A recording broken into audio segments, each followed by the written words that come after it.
नमस्कार मित्रांनो, अजित पवारांच्या राष्ट्रवादी काँग्रेसचं पुढं काय होणार? हे आहे 5 मुद्दे जे आपण या चॅनलच्या माध्यमातून बघणार आहोत.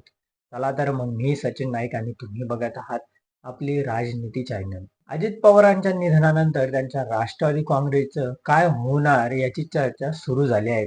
शरद पवारांसोबत फारकती घेतल्यानंतर अजित पवारांनी आपली वेगळीच वाटचाल केली होती. त्यांना राष्ट्रवादी काँग्रेस आणि पक्ष चिन्ह हेही मिळाले होते. पक्षावर त्यांची एक हाती पकड होती.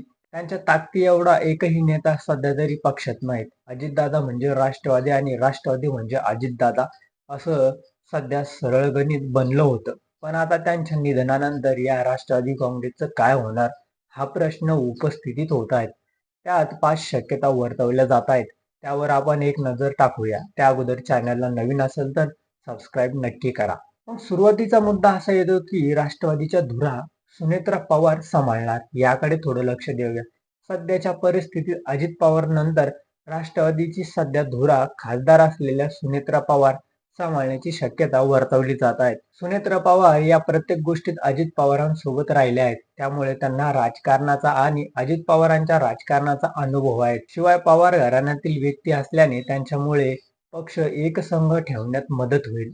शिवाय पक्ष दुसऱ्या कुणाच्या हातात जाऊ नये याची ही काळजी त्या घेतील. त्यात त्यांची पार्थ आणि जय यांचीही साथ त्यांना मिळेल किंवा सुनेत्रा आपल्या 2 मुलांपैकी एका मुलाला पुढे करण्याची शक्यता नाकारता येत नाहीत. मग दुसरा आणि महत्वाचा मुद्दा म्हणजे शरद पवार, सुप्रिया सुळे यांच्यावर जबाबदारी येतील का याकडे आपण थोडं लक्ष देऊ. दोन्ही राष्ट्रवादी काँग्रेसमधील दुरी गेल्या काही महिन्यांपासून कमी झालेला पाहायला मिळत आहेत.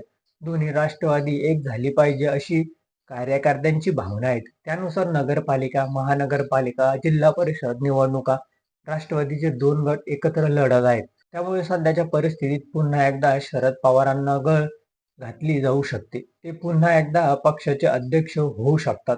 त्यातून दोन्ही राष्ट्रवादीचे एकत्रीकरण शक्य आहे. शरद पवार किंवा सुप्रिया सुळे पक्षाची जबाबदारी सांभाळू शकतात. तिसरा मुद्दा असा आहे की छगन भुजबळ, प्रफुल्ल पटेल यांचा महत्वाचा रोल काय आहे याकडे आपण थोडं लक्ष देऊया. अजित पवारांनंतर पक्षात जनधारा असलेले व्यक्तिवादी नेते म्हणून छगन भुजबळ यांच्याकडे पाहिले जाते. ते पक्षाचे ज्येष्ठ नेते हे आहेत. त्यांनी उपमुख्यमंत्री, विरोधी पक्ष नेते म्हणून हे काम केलं आहे. त्यांच्या राजकारणाला तागडा अनुभव आहेत. पक्षातील ते ज्येष्ठ नेतेही आहेत.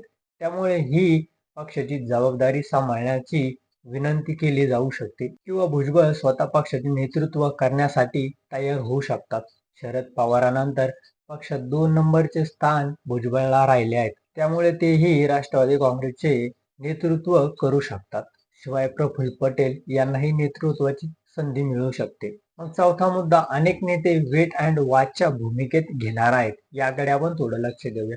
अजित पवारांच्या प्रेमापोटी अनेक नेते, आमदार हे शरद पवारांची साथ सोडून अजित पवारांसोबत आले होते. पण अजित पवारांच्या अकली जाण्याचे त्यांच्या समोर मोठे प्रश्न निर्माण झाले आहेत. अशा वेळी काही नेते शरद पवारांच्या सोबत जाण्याची शक्यता आहे, तर काही जण भाजपकडे जातील असंही बोललं जात आहे. काहींना काँग्रेसचा पर्याय खुला आहे. अशा स्थितीत काही नेते हे वेट आणि वॉचच्या भूमिकेत असतील अशी स्थिती आहे. त्यामुळे जसा वेळ पुढे जाईल तसा राष्ट्रवादीचे नेतेही आपला निर्णय काय त्यावर विचार करतील. सध्या सर्वजण भ्रमात असल्याचं स्थिती आहेत. मग 5वा मुद्दा, राष्ट्रवादी काँग्रेसमध्ये मोठी फूट पडणार आहे. याकडे थोडं लक्ष देऊया. या अपघातानंतर राष्ट्रवादी काँग्रेसमध्ये मोठी फूट पडण्याची शक्यता नाकारता येत नाहीत. अनेकांना सुप्रिया सुळेंचे नेतृत्व मान्य नाहीत. त्यामुळे ते परत त्यांच्याकडे जाणार नाहीत. तर सध्या राष्ट्रवादी काँग्रेसमध्ये एकही असा नेता नाही जो सर्वमान्य होईल. त्यामुळे राष्ट्रवादीत अनेक गट पडतील अशी स्थिती आहे. छगन भुजबळ, प्रफुल्ल पटेल, सुनील तटकरे, धनंजय मुंडे असे नेते पक्षाकडे आहेत. पण त्यांचा अवकाश एवढा मोठा नाहीत. त्यामुळे त्यांचे नेतृत्व सर्वांनाच मान्य होईल असं नाही. अशा वेळी पक्षात मोठी फूट पडण्याची भीती ही भविष्यात आहे. तर तुम्हाला काय वाटतं हे आमच्या चॅनलच्या कमेंट बॉक्समध्ये नक्की कळवा आणि व्हिडिओ आवडला असेल तर चॅनलला लाईक आणि सबस्क्राईब करा. धन्यवाद.